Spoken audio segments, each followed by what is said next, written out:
And we have now the sickest generation of children that anybody has ever seen. If you talk to any elementary school nurse in this country, she will say, if she's been there for 10 or 20 years, she will say she has never seen a sicker generation of children than this. You go to these classrooms, and virtually every classroom has a peanut allergy kid in it. You know, every classroom has asthmatic kids. 1 out of every 4 children, black children in this country now has asthma. 1 out of every 8 children born in this country now has asthma. My brother had asthma as a kid, as did my uncle, President Kennedy.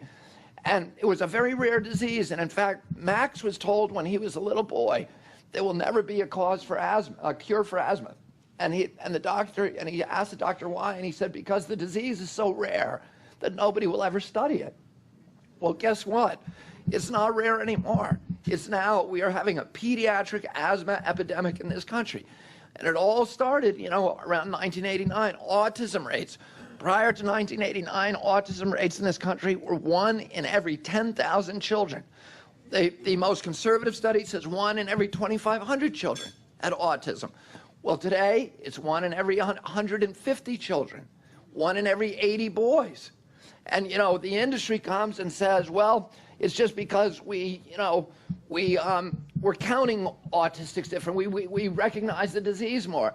And that's the biggest load of baloney that you've ever heard. Missing autism is like missing a train wreck. You know, it doesn't happen. And if it's true, where are all the 30-year-old autistics? They don't exist, right? So, according to CDC, 1 out of every 6 American children now has some kind of neurological disorder, speech delay, language delay, tics, ADD, ADHD, hyperactivity disorder, something like this.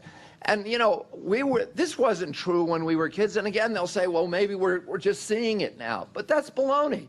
It's the same as autism.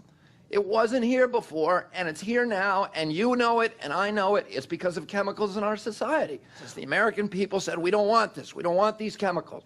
They passed 2 laws. One was called TSCA, and the other is called FIFRA, the Federal Insecticide, Fungicide, and Rodenticide Act.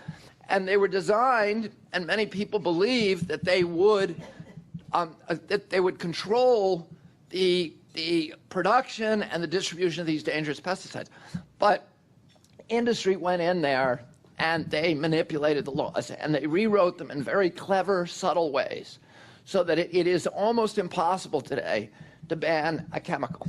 And when Rachel Carson wrote her book, there was about a ½ pound of pesticides being used for every American, every year for every American in this country. Today, there's 20 pounds of pesticides used for every man, woman, and child in this country every year.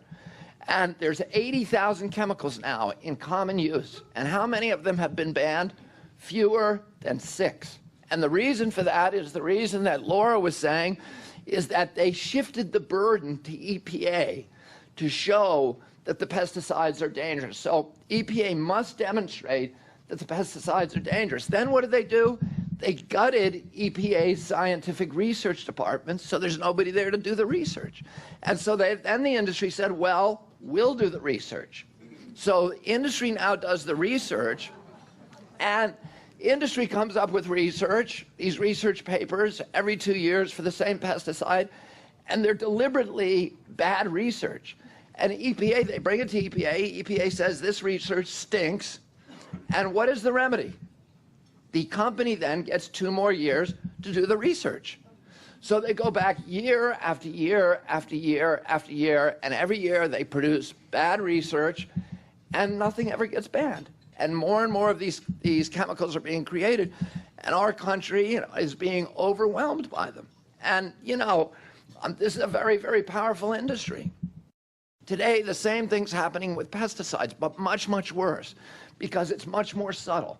The pesticide industry, the chemical industry, and the corporate agriculture and food lobby, companies like Smithfield, Cargill, Tyson's, Premium Standard Foods, Monsanto, which is a criminal enterprise, and DuPont, all of them are funding the science, virtually all of it. 95% of this science in this country now, it doesn't come from government anymore.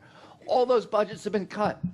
The science on these issues is coming from compromised scientists because they fund the university science. So if you talk to a university scientist and you really ask them, where's your funding coming from? It's coming from Monsanto. It's coming from Tyson's Foods. It's coming from, all of these companies that are putting the stuff in our food supply, in the stream of commerce, and in our environment. So it would be very easy if Dr. Landrigan had an unlimited budget. He could do an epidemiological study, and he could figure out why all the kids are autistic and why the kids have all these neurological disorders.